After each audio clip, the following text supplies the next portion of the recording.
ഈ മിനി വട ചെയ്തെടുക്കാനായിട്ട് ഉഴുന്നിൻ്റെ ആവശ്യമൊന്നുമില്ല. വെറും പച്ചരിയും വേവിച്ചെടുത്ത ഉരുളക്കിഴങ്ങും മാത്രം മതി. അടിപൊളിയായിട്ടുള്ള ഈ മിനി വട നമുക്ക് എളുപ്പത്തിൽ ഒരു അരമണിക്കൂർ കൊണ്ട് വീട്ടിൽ വളരെ സിമ്പിളായിട്ട് ഉണ്ടാക്കിയെടുക്കാൻ പറ്റും. 4 മണിക്കൊക്കെ നമുക്ക് ഉണ്ടാക്കാൻ പറ്റുന്ന ഒരു സൂപ്പറായ ഒരു പലഹാരമാണ് ഇത്. അടിപൊളി ടേസ്റ്റാണ്, വളരെ എളുപ്പവുമാണ്. പുറത്ത് നല്ല ക്രിസ്പി ആയിട്ടും അകത്ത് നല്ല സോഫ്റ്റായിട്ടും വരുന്ന ഒരു ടൈപ്പ് വടയാണ്.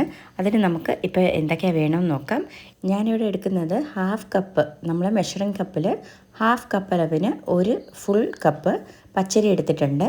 അതിന് 2 കപ്പ് അളവിന് ചൂടുവെള്ളം ഒഴിച്ചിട്ട് അതിന് നമുക്കൊരു 15 തൊട്ട് ഒരു 30 മിനിറ്റ് വരെ നമുക്കൊന്ന് നന്നായിട്ട് സോക്ക് ചെയ്തെടുക്കാം.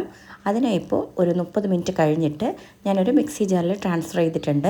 അതിൽ വളരെ ശകലം വെള്ളം ഒഴിച്ചിട്ട് നമുക്ക് വേവിച്ച് വച്ചിരിക്കുന്ന 2 ഉരുളക്കിഴങ്ങും കൂടെ ചേർത്ത് നന്നായിട്ട് ഒന്ന് പേസ്റ്റായിട്ട് അടിച്ചെടുക്കാം.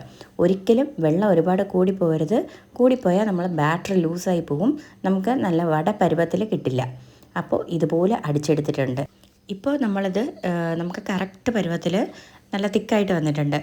അഥവാ ലൂസായി പോവുകയാണെന്നുണ്ടെങ്കിൽ നമ്മൾ ഇടിയപ്പത്തിനോ അപ്പത്തിനോ ഒക്കെ പൊടിച്ച് വെച്ചേക്കുന്ന അരിപ്പൊടി നമുക്ക് ഇതിൽ കൂടെ ഒന്ന് തിക്കാൻ വരെ നമുക്ക് ചേർത്ത് കൊടുക്കാം. അല്ലാന്നുണ്ടെങ്കിൽ നമുക്ക് നല്ല ഷേപ്പിൽ കിട്ടത്തില്ല. ഇപ്പോൾ ആവശ്യത്തിന് ഉപ്പും ചേർത്ത് ഒരു സവാള നല്ല ചെറുതായിട്ട് അരിഞ്ഞതും കൂടെ ചേർത്ത് കൊടുക്കാം. അടുത്തതായിട്ട് നമുക്ക് ആവശ്യത്തിനുള്ള കുരുമുളക് ചേർത്ത് കൊടുക്കാം. ഇതിൽ പച്ചമുളക്, ക്യാബേജ് ഒക്കെ നമുക്കിതിൽ ചേർത്ത് കൊടുക്കാം. കുറച്ച് നമുക്ക് ചോപ്പ് ചെയ്ത് കുറച്ച് കറിവേപ്പിലയും കൂടെ ഇതിൻ്റെ കൂടെ ചേർത്ത് കൊടുക്കാം. അതേപോലെ തന്നെ നമുക്കിതിൽ മല്ലിയിലയും കൂടെ ഇതുപോലെ ചോപ്പ് ചെയ്ത് ചേർത്ത് കൊടുക്കാം. ഇപ്പോൾ ഇത് കൈ വെച്ചിട്ട് നന്നായിട്ട് ആ ഉപ്പ് എല്ലാ സ്ഥലത്തും വരുന്ന പോലെ, ഉള്ളിയും എല്ലാ സ്ഥലത്തും പിടിക്കുന്ന പോലെ ഒന്ന് നന്നായിട്ട് മിക്സ് ചെയ്തെടുക്കാം.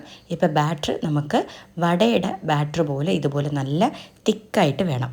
ഇപ്പം നമുക്കൊരു കടായിലോട്ട്, ഞാനിവിടെ സൺഫ്ലവർ ഓയിലാണ് യൂസ് ചെയ്യുന്നത്. സൺഫ്ലവർ ഓയിലോ ഇല്ലെങ്കിൽ നമുക്ക് വെളിച്ചെണ്ണയോ എടുക്കാം. എണ്ണ നന്നായിട്ട് ചൂടായ ശേഷം മാത്രം നമുക്കിത് ഓരോ സ്പൂൺ വെച്ചിട്ട് അല്ലെങ്കിൽ കൈ വെച്ചിട്ട് നമുക്ക് ഓരോന്നായിട്ട് ഇട്ട് കൊടുക്കാം. ബോൾ ഷേപ്പിൽ ആക്കിയെടുക്കാം. ഇപ്പോൾ ഇത് നമുക്ക് നന്നായിട്ട് എല്ലാ സൈഡും ഒന്ന് ബ്രൗണായി വരുന്ന വരെ ഒന്ന് നമുക്ക് എല്ലാ വശത്തോട്ടും തിരിച്ചും മറിച്ചും ആയിട്ട് ഇട്ട് കൊടുക്കാം. അതുപോലെ തന്നെ നമ്മൾ ഇത് എണ്ണയിൽ ഒഴിച്ച ഉടനെ നമ്മൾ അതൊരു 1 മിനിറ്റിന് അതുപോലെ അങ്ങ് വിടണം. നമ്മൾ ടച്ച് ചെയ്യാൻ പാടില്ല. 1 മിനിറ്റ് കഴിഞ്ഞിട്ട് നമ്മൾ അടുത്ത സൈഡിലോട്ട് തിരിച്ചാൽ മതി. അതുപോലെ തന്നെ ഇതൊരു ഗോൾഡൻ ബ്രൗൺ ആവും വരെ നമുക്ക് ഫ്രൈ ചെയ്തെടുത്താൽ നമുക്ക് കറക്റ്റായിട്ട് അകത്ത് നന്നായിട്ട് വെന്ത് കിട്ടും. ഇതിപ്പോൾ അടുത്ത ബാച്ച് ഇതുപോലെ ഞാനൊരു 5 to 6 ബാച്ച് എനിക്ക് പൊരിച്ചെടുക്കാനായിട്ട് ഉണ്ടായിരുന്നു. ഒരു 20 തൊട്ട് 25 വട വരെ എനിക്ക് കിട്ടിയിട്ടുണ്ടായിരുന്നു.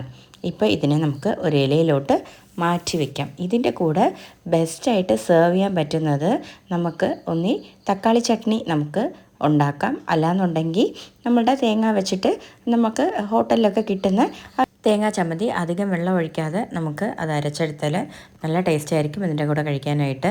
അതുപോലെ തന്നെ മസ്റ്റായിട്ട് ചെയ്യേണ്ട ഒരു കാര്യം, കുറച്ച് സവാള എടുത്ത് അതിനെ ഇതുപോലെ ചെറുതായിട്ട് ചോപ്പ് ചെയ്തിട്ട് ഇതിൻ്റെ കൂടെ ഏതെങ്കിലും ഒരു ചമ്മന്തിയുടെ കൂടെ ഇതുപോലെ വെച്ച് അതിൻ്റെ കൂടെ കുറച്ച് ആ സവാളയും കൂടെ വെച്ച് കഴിച്ചാൽ ഭയങ്കര ടേസ്റ്റ് ആയിരിക്കും.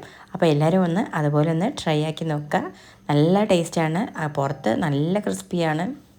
അതുപോലെ തന്നെ ഇത് ഉണ്ടാക്കിയെടുക്കാനായിട്ട് ഒരു അരമണിക്കൂറൊക്കെ നമുക്ക് ധാരാളം മതി. ഇത് വളരെ എളുപ്പത്തിൽ ഉണ്ടാക്കിയെടുക്കാൻ പറ്റും. എല്ലാവരും ഒന്ന് ട്രൈ ആക്കി നോക്കുക.